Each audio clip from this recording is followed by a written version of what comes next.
बिस्मिल्लाहिर्रहमानिर्रहीम। This is Mohammad Tayyab. आज के लेक्चर में हम फर्स्ट ईयर का चैप्टर नंबर 2 का इंट्रोडक्शन पढ़ेंगे। तो इस चैप्टर का नाम है बायोलॉजिकल मॉलिक्यूल्स। जैसे कि नाम से जाहिर है कि मॉलिक्यूल्स किस से मिलकर बनते हैं? एटम से। और एटम क्या है? Smallest particle of matter.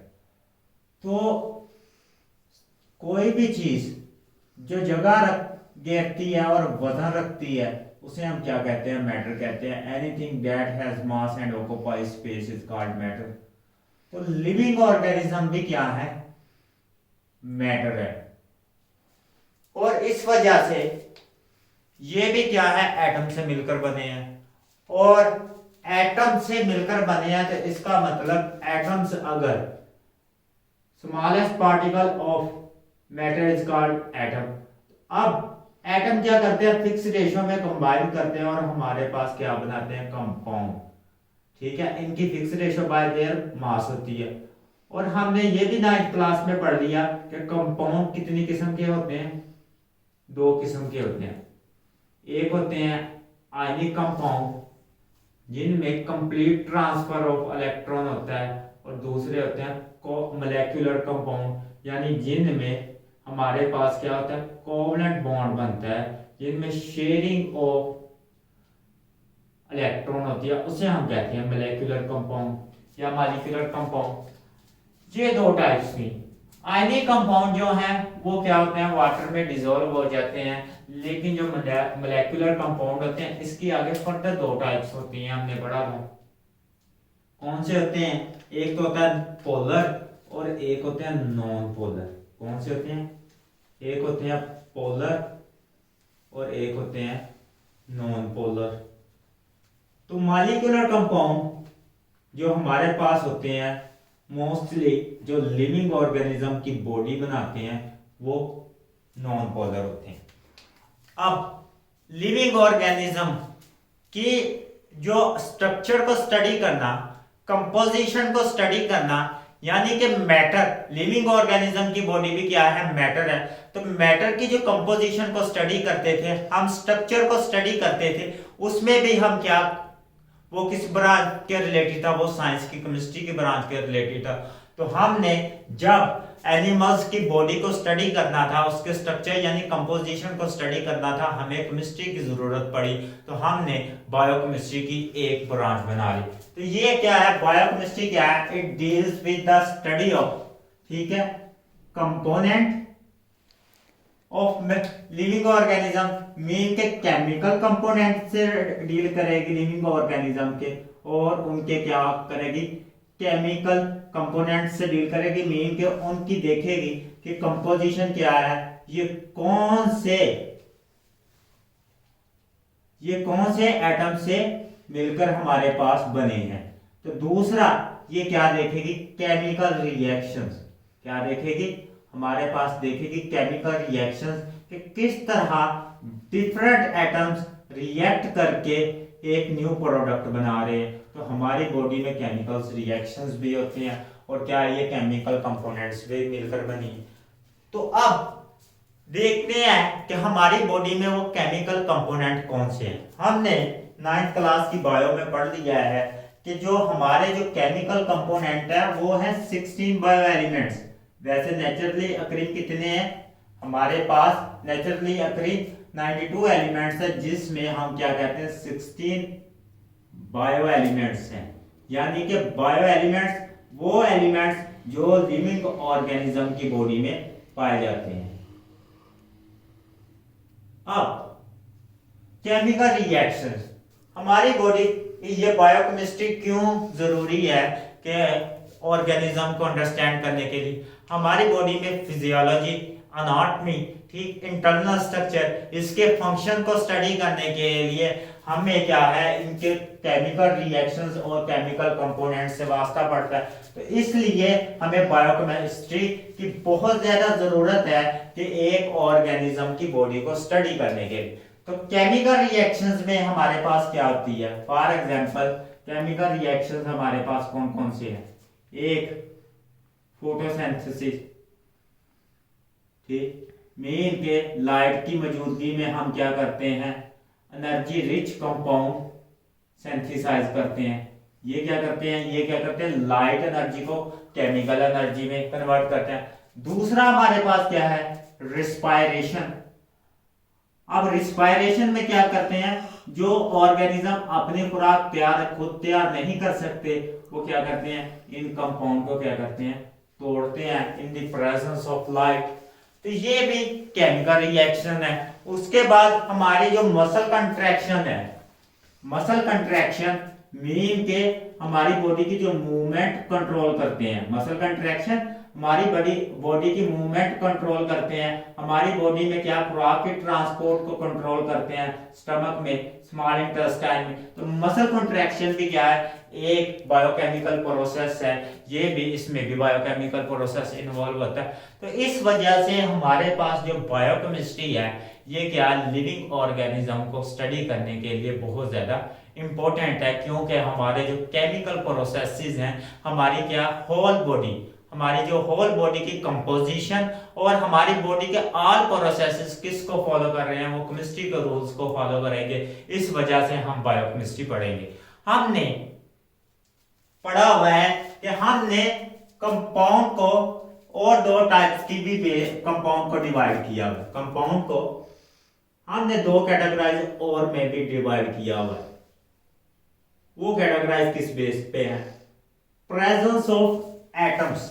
Main के टाइप्स ऑफ एटम की बेस पे हमने कंपाउंड को कितनी और दो कैटेगराइज में डिवाइड किया हुआ। पहली कैटेगरीज है इसके पास, वो है ऑर्गेनिक कंपाउंड, यानी कि ऑर्गेनिक मॉलिक्यूल। ऑर्गेनिक कंपाउंड, अब ऑर्गेनिक कंपाउंड कौन से होते हैं हमारे पास, वो कंपाउंड जिनमें क्या है, हाइड्रोजन और कार्बन, ठीक, हाइड्रोकार्बन एग्जिस्ट करते हैं, प्रेजेंट होते हैं, उन्हें हम ऑर्गेनिक कहते हैं। और जिनमें हाइड्रोजन और carbon at a time exist नहीं करते, यानी प्रेजेंट नहीं होते, हम उन्हें इनऑर्गेनिक कंपाउंड कहते हैं। तो लिविंग ऑर्गेनिज्म में ये कंपाउंड दोनों टाइप्स के पाए जाते हैं।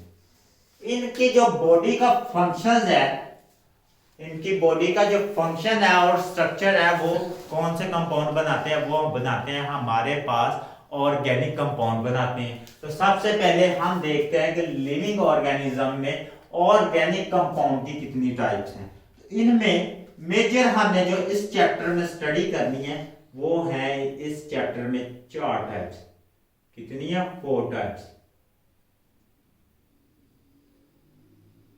अब 4 टाइप्स कौन कौन सी हैं, आप लोग इससे वाकिफ हैं इन 4 टाइप से। पहली हमारे पास है प्रोटीन, कौन सी है, प्रोटीन। दूसरी, ये क्या है, हमारी जो बॉडी का स्ट्रक्चर बनाती है, प्रोटीन। दूसरी है हमारे पास लिपिड, क्या है, लिपिड।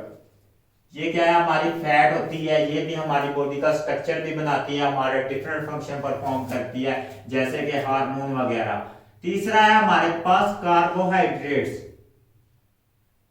कार्बोहाइड्रेट्स, इसको हम शुगर भी कहते हैं। ये क्या करते हैं, हमारी बॉडी को एनर्जी प्रोवाइड करते हैं। और चौथा जो हम इंपॉर्टेंट पढ़ेंगे, वो हमारा जीनोम के मॉलिक्यूल्स होते हैं। ये क्या बनाते हैं, हमारा जीनोम बनाते हैं। इन्हें हम क्या कहते हैं, न्यूक्लिक एसिड।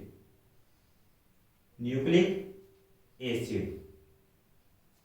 आगे हमने इनको फर्दर कैटेगराइज किया हुआ है on the basis of their, जैसे हमने कंपाउंड को यानी मॉलिक्यूल को फर्दर कैटेगराइज कर लिया था, ऑर्गेनिक, इनऑर्गेनिक, हमने इनको भी आगे फर्दर कैटेगराइज किया हुआ है। हमने इन 4 मॉलिक्यूल को इस चैप्टर में डिटेल के साथ पढ़ना है, क्योंकि हमारी जो ह्यूमन की बॉडी है, इन्हीं 4 मॉलिक्यूल से मिलकर बनी है। ये फंक्शन भी परफॉर्म करते हैं, ये स्ट्रक्चर भी कंट्रोल करते हैं, ये हमारी बॉडी की क्या करते हैं, इनहेरिटेंस को भी कंट्रोल करते हैं, हमारी बॉडी की जो इंफॉर्मेशन है उनको भी कंट्रोल करते हैं। तो इस बॉडी को हमने, लिविंग बॉडी को अंडरस्टैंड करने के लिए ये 4 स्ट्रक्चर लाजमी पढ़े। उसके बाद हमारे पास इनऑर्गेनिक में क्या आते हैं, इनऑर्गेनिक में हमारे पास आती हैं कार्बन डाइऑक्साइड, ठीक है। इसमें भी क्या होता है, ये हाइड्रोजन और कार्बन एग्जिस्ट इकट्ठे नहीं करते, कार्बन डाइऑक्साइड। उसके अलावा हमारे पास होते हैं वाटर का मॉलिक्यूल जो हमारी बॉडी का मेजर हिस्सा बनाता है, ये भी हम वाटर को डिटेल के साथ स्टडी करेंगे। उसके बाद हमारे पास कौन सा होता है, एसिड्स, ठीक है। आपको भी पता है कि हमारे जो स्टमक में है वो HCl पाया जाता है और उसके बाद हमारी बॉडी में बेसिस भी पाए जाते हैं। तो ये क्या है, ये लेसर अमाउंट में होते हैं और ये क्या है हमारे पास लार्ज मॉलिक्यूल्स की फॉर्म में होते हैं। इस वजह से ये हमारी बॉडी का क्या बनाते हैं, मेजर स्ट्रक्चर बनाते हैं, ये भी हम स्टडी करें। अब हमारी बॉडी में मुख्तलिफ मॉलिक्यूल्स की, ठीक, परसेंटेज मुख्तलिफ है। हमने पढ़ा हुआ है कि जो लिविंग ऑर्गेनिज्म है वो एक सेल से पे कंसिस्ट करते हैं, अगर वो यूनिसेलुलर है। अगर वो मल्टी सेलुलर है, वो एक से ज्यादा सेल पे कंसिस्ट करेंगे। तो हमने उन मल्टी सेलुलर ऑर्गेनिज्म में हमने डिफरेंट मॉलिक्यूल्स की परसेंटेज को स्टडी करने के लिए हमने एक सेल को ले लिया कि सेल में कितनी परसेंटेज होती है। तो हमने कहा कि केमिकल कंपोनेंट्स, ठीक, इनको कहते हैं केमिकल कंपोनेंट। ये जितने भी हम पढ़ने हैं ना, ये केमिकल कंपोनेंट्स। अब केमिकल कंपोनेंट्स कौन से हैं जिनसे मिलकर हमारी बॉडी बनी है, जैसे कि ये इनऑर्गेनिक्स और ऑर्गेनिक। ऑर्गेनिक में हमने पढ़ लिया कौन कौन से हैं, लिपिड है, ठीक, हमारे पास कार्बोहाइड्रेट है, उसके बाद हमारे पास प्रोटीन है। तो इनऑर्गेनिक में हमने पढ़ लिया हमारे पास वाटर है, सॉल्ट्स हैं। तो अब इनकी हमने परसेंटेज, ठीक, टोटल वेट ऑफ सेल हमने देखना है कि एक सेल के वेट में इनकी कितनी परसेंटेज होती है। टोटल वेट ऑफ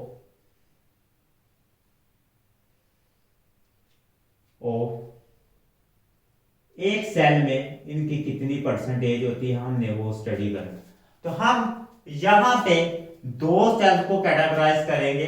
पहला सेल होगा हमारे पास बैक्टीरिया का, ठीक है। हमें पता है कि बैक्टीरिया क्या है, प्रोकैरियोट है। इसके पास क्या होता है, न्यूक्लियस नहीं होता और ये क्या होते हैं, ये यूनिसेलुलर होते हैं। और दूसरा सेल है हमारे पास ममेलियन सेल। कौन सा है, ममेलियन सेल। मीन के ये मैमल का सेल है, वो ऑर्गेनिज्म जिनकी बॉडी पे हेयर्स होते हैं और ये क्या करते हैं, अपनी बच्चों को क्या करते हैं, दूध पिलाते हैं। इनका सेल है, इनका हम कंपैरिजन पढ़ेंगे, मुख्तलिफ कंपोनेंट की परसेंटेज। सबसे पहले हमने इनऑर्गेनिक मॉलिक्यूल एक देखना है, यानी वाटर। क्या, हमने वाटर को देखना है, इसकी परसेंटेज को स्टडी करना है कि बैक्टीरियल सेल में कितनी है और हमारे पास ममेलियन सेल में कितनी है। तो वाटर इनऑर्गेनिक है क्योंकि इसमें कार्बन और हाइड्रोजन को एग्जिस्ट नहीं होते। इसमें सिर्फ और सिर्फ क्या है, हाइड्रोजन और ऑक्सीजन होता है, H2O। मैं इसका फार्मूला लिख देता हूं। तो ये 70% क्या करता है, बैक्टीरिया सेल में पाया जाता है और 70% ही ममेलियन सेल में पाया जाता है। हमने ये भी स्टडी करना है कि वाटर की प्रॉपर्टीज क्या है, क्योंकि ये हमारे सेल का मेजर हिस्सा बना रहा है। उसके बाद है हमारे पास जो सबसे ज्यादा पाया जाता है जो मॉलिक्यूल है, वो बाकी हमने पढ़ने हैं ऑर्गेनिक मॉलिक्यूल, प्रोटीन। अब प्रोटीन का मॉलिक्यूल क्या करता है, हमारी बॉडी में फंक्शन भी परफॉर्म करता है, एंजाइम की शक्ल में, हार्मोन की शक्ल में। उसके अलावा हमारी बॉडी का स्ट्रक्चर भी बनाता है। तो ये क्या होता है, 50% बैक्टीरिया सेल के वेट के लिहाज से होता है और 18% ममेलियन सेल्स के वेट के लिहाज से होता है। तो हमने ये भी स्टडी कर लिया कि इनकी परसेंटेज क्या है। अब हमने स्टडी करना है कि लिपिड को हमने स्टडी करना है, लिपिड की कितनी परसेंटेज होती है। इनको हमने वन बाय वन इनकी टाइप्स भी स्टडी करनी है इस चैप्टर में। इस चैप्टर में इनके फंक्शन भी स्टडी करने हैं, इनके स्ट्रक्चर भी स्टडी करने। लिपिड की जो परसेंटेज है, अब दूसरा हमारे पास जो होता है वो होता है लिपिड। लिपिड की जो परसेंटेज है वो इन सेल्स में होती है, बैक्टीरियल सेल में 3% और ममेलियन सेल में होती है 4%। कितनी होती है, 4% वेट के लिहाज। उसके बाद कार्बोहाइड्रेट, कि एनर्जी प्रोवाइडिंग है।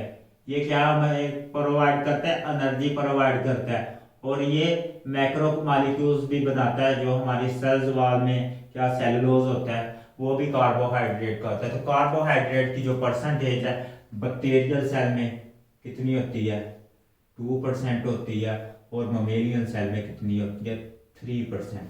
तो हमने डिफरेंट परसेंटेज स्टडी कर ली। अब हमारे 3 मेजर ऑर्गेनिक मॉलिक्यूल हो चुके हैं। अब चौथा ऑर्गेनिक मॉलिक्यूल हमारे पास है न्यूक्लिक एसिड। कौन सा है, न्यूक्लिक एसिड। वो हमारे क्या करता है, हमारी जितना भी जेनेटिक मटेरियल है, स्टोरेज हाउस ऑफ इंफॉर्मेशन है, वो किससे मिलकर बना होता है, वो न्यूक्लिक एसिड से मिलकर बना होता है। तो न्यूक्लिक एसिड की आगे 2 टाइप्स हैं। कितनी टाइप्स हैं, 2 टाइप्स हैं। इन्होंने डिवाइड किया हुआ है उनकी डिफरेंट की percent. DNA deoxy ribonucleic acid हम इसे कहते हैं, और एक है आरएनए। तो हमने इनको तफसील के साथ पढ़ना है। तो बैक्टीरियल सेल में जो डीएनए होता है वो होता है 1%। कितने परसेंट होता है वेट के लिहाज से, 1%। और ममेलियन सेल में होता है 0.25%। तो ये इनकी डिफरेंट परसेंटेज है। ये मॉलिक्यूल्स इनमें डिफरेंट टाइप्स के एग्जिस्ट करते हैं और क्या करते हैं, ये इनके फंक्शंस को भी कंट्रोल करते हैं। अब हमारे पास जो आरएनए है ये भी क्या है, न्यूक्लिक एसिड की टाइप है। और ये क्या होता है, जो बैक्टीरियल सेल है उसमें होता है 6%, और जो हमारे पास ममेलियन सेल है उसमें होता है 1%, 1.1%। तो इसकी ये परसेंटेज थी। अब हमारे पास अब दोबारा डिफरेंट काइंड के सेल्स हैं। हमने ये वाले 4 मॉलिक्यूल थे, ये हमने पढ़ लिए। कौन से थे हमारे पास, ये 4 मॉलिक्यूल, ये ऑर्गेनिक मॉलिक्यूल थे। कितने थे, ऑर्गेनिक मॉलिक्यूल। मेजर टाइप्स किसकी थी, ऑर्गेनिक मॉलिक्यूल्स। तो ये मॉलिक्यूल्स हमारे पास क्या होते हैं, ऑर्गेनिक मॉलिक्यूल्स होते हैं। तो ऑर्गेनिक मॉलिक्यूल्स अब जो कि ये तो लार्ज साइज के मेजर मॉलिक्यूल्स होते हैं, मैक्रो मॉलिक्यूल्स होते हैं। हमारे पास माइक्रो मॉलिक्यूल्स भी होते हैं जो कि हार्मोन्स होते हैं हमारे पास। ठीक है, हार्मोन्स भी हमारी बॉडी का क्या करते हैं, फंक्शन कंट्रोल करते हैं। क्या करते हैं, हार्मोन भी हमारी बॉडी का फंक्शन कंट्रोल करते हैं। ये एंजाइम्स होते हैं डिफरेंट काइंड के। अब एंजाइम क्या करते हैं, हमने एंजाइम का भी फंक्शन पढ़ लिया हुआ है कि ये क्या करते हैं, हमारी बॉडी के फंक्शंस को क्या करते हैं, एक्सेलरेट करते हैं, मीन का स्पीड अप करते हैं। इनकी क्या परसेंटेज होती है, ये क्या होते हैं, ये लिविंग, ये भी कितने 2% बैक्टीरियल सेल में, और 2% हमारे पास कितने होते हैं, मैमेलियन सेल्स में। उसके बाद हमारे पास एक तो इनऑर्गेनिक वाटर था, और बाकी हमारे पास इनऑर्गेनिक आयन आते हैं। इनऑर्गेनिक आयन्स आते हैं, उनमें हमारे पास कौन सा है, सोडियम है, क्लोरीन है, क्योंकि हम सोडियम क्लोराइड साल्ट खाते हैं। उसके बाद है पोटाशियम है हमारे पास। ये पोटाशियम भी आयंस क्या करता है, नर्व इंपल्स को कंट्रोल करेगा, हमने ये भी स्टडी करना है। उसके बाद है हमारे पास कैल्शियम का रोल है। उसके बाद हमारे पास जिंक का रोल है, ये भी हम स्टडी करेंगे। और हमारे पास मैग्नीशियम आयन। तो इनकी भी परसेंटेज क्या होती है, डिफरेंट होती है। और ये क्या मेलिया और बैक्टीरियल सेल में कितने कितने 1% पाए जाते हैं। तो हमने डिफरेंट काइंड्स के आयन को भी स्टडी कर लिया। हमने कहा इसमें जो ऑर्गेनिक और मैक्रो मॉलिक्यूल्स हैं वो 4 टाइप्स के हैं। ऑर्गेनिक है, और क्या होते हैं ये वाले मैक्रो है। दूसरा ये हमारे पास क्या है, मैं ये रेज कर देता हूं ताकि ये ऑर्गेनिक और मैक्रो है हमारे पास, और ये क्या है, ये ऑर्गेनिक और माइक्रो है। ठीक है, ये भी क्या है, ऑर्गेनिक और माइक्रो। दूसरा हमारे पास इनऑर्गेनिक साल्ट है, और हमारे पास इनऑर्गेनिक वाटर है। अब हमने इस चैप्टर में दो रिएक्शंस पढ़ने हैं। हमने कहा कि जो हमारी बॉडी है, लिविंग ऑर्गेनिज्म की बॉडी है, वो किस पे डिपेंड करती है? इनटेक ऑफ फूड पे डिपेंड करती है कि वो क्या करती है? एक्वायर एनर्जी करती है। लिविंग ऑर्गेनिज्म की एक प्रॉपर्टीज है, वो क्या करते हैं? लिविंग ऑर्गेनिज्म वो क्या करते हैं? एनर्जी को हासिल करते हैं। ठीक है, लिविंग ऑर्गेनिज्म। हमारे जो प्लांट है वो किस तरह एनर्जी को हासिल करते हैं? वो सूरज की जो इलेक्ट्रोमैग्नेटिक वेव की फॉर्म में हमारे पास एनर्जी आती है, उसको केमिकल एनर्जी में कन्वर्ट करते हैं। और जो दूसरे ऑर्गेनिज्म है अपनी एनर्जी हासिल नहीं कर सकते, वो क्या करते हैं? वो प्लांट से एनर्जी हासिल करते हैं। मीन के ये लिविंग ऑर्गेनिज्म की प्रॉपर्टीज है वो एक्वायर एनर्जी। अब एनर्जी को वो क्या करते हैं? डिफरेंट इसके लिए यूज करते हैं। एक एनर्जी का उनका क्या यूज है? वो अपनी बॉडी को कंस्ट्रक्ट करने के लिए यूज करते हैं। एक उनका फंक्शन क्या है?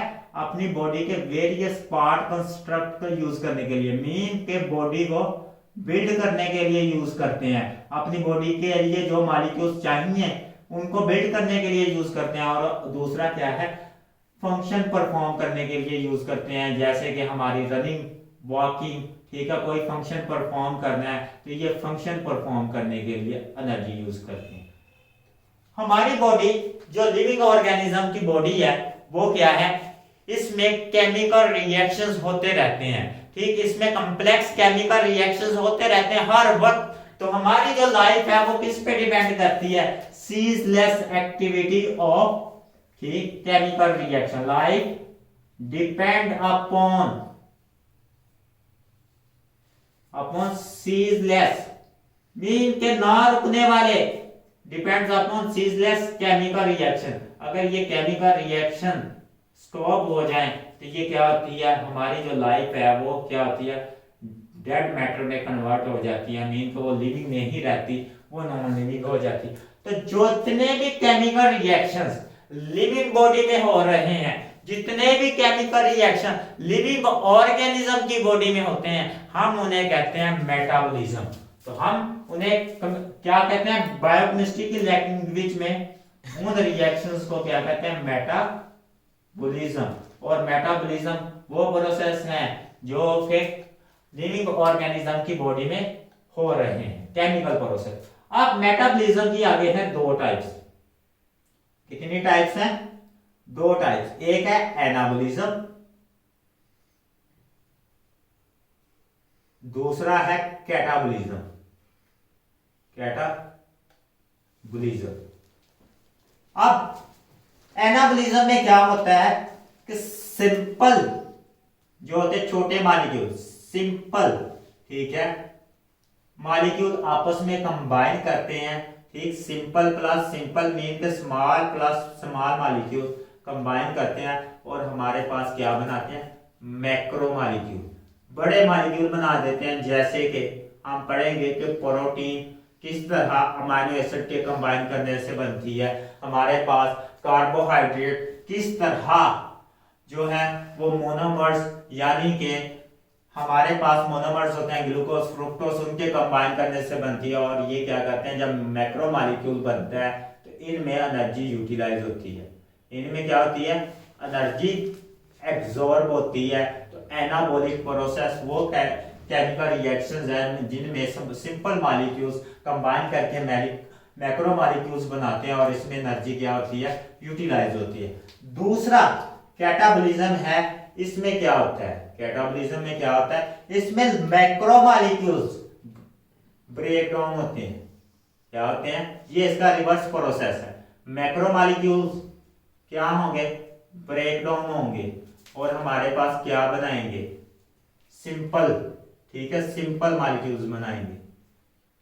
सिंपल मॉलिक्यूल मीन के माइक्रो मॉलिक्यूल्स बनाएंगे, मोनोमर्स बनाएंगे। हम ये डिफरेंट टर्मिनोलॉजीज हम स्टडी करेंगे। सिंपल मॉलिक्यूल बनाएंगे और इसमें क्या थी? एनर्जी एब्जॉर्ब हो रही थी और इन रिएक्शंस में क्या होती है? एनर्जी बाहर आती है, मीन के एनर्जी रिलीज होती है। तो हमारी बॉडी में ये सीजलेस कैटाबॉलिक और एनाबॉलिक रिएक्शंस होते रहते हैं। हमने तीन मॉलिक्यूल्स पढ़े जो हमारी एनर्जी के रिलेटेड होते हैं। तो इनमें प्रोटीन, मैं लिखने लगा हूं यहां पे, क्या? हमारी बॉडी में सीजलेस केमिकल रिएक्शंस होते हैं, इनमें प्रोटीन जो मैक्रो मॉलिक्यूल है, उसके बाद लिपिड, उसके बाद कार्बोहाइड्रेट। ये 3 ऐसे मॉलिक्यूल्स हैं जो एक दूसरे में कन्वर्ट हो सकते हैं, चेंजेबल है। ठीक, जब जरूरत पड़ेगी हमारी बॉडी के पास अजाफी एनर्जी होगी तो ये मॉलिक्यूल्स बन जाएंगे, जब अजाफी एनर्जी ना होगी तो ये मॉलिक्यूल क्या हो जाएंगे, ब्रेक हो जाएंगे। अगर हमारे पास एक मॉलिक्यूल शॉर्ट हुआ है तो हमारी बॉडी क्या करेगी, ये वाले लिपिड से कार्बोहाइड्रेट्स तैयार कर लेगी, कार्बोहाइड्रेट से लिपिड तैयार कर लेगी। ये सारे इसके पास मैकेनिज्म हैं। उसके अलावा ये वाले सारे जो केमिकल प्रोसेसेस हैं ये लाइफ की एस्टेब्लिशमेंट के लिए बहुत जरूरी हैं। हमने इस चैप्टर में इन्हीं मॉलिक्यूल को डिस्कस करना है, इनके स्ट्रक्चर को डिस्कस करना है, ताकि हम लिविंग ऑर्गेनिज्म की ऑर्गेनाइजेशन को स्टडी कर सकें। तो हम इंशाल्लाह नेक्स्ट लेक्चर में जो मिलेंगे वो हम पढ़ेंगे कि कार्बन एक ऑर्गेनिक मॉलिक्यूल का बेसिक जो है वो एटम है, इस वजह से हम उसको स्टडी करेंगे। अल्लाह हाफिज।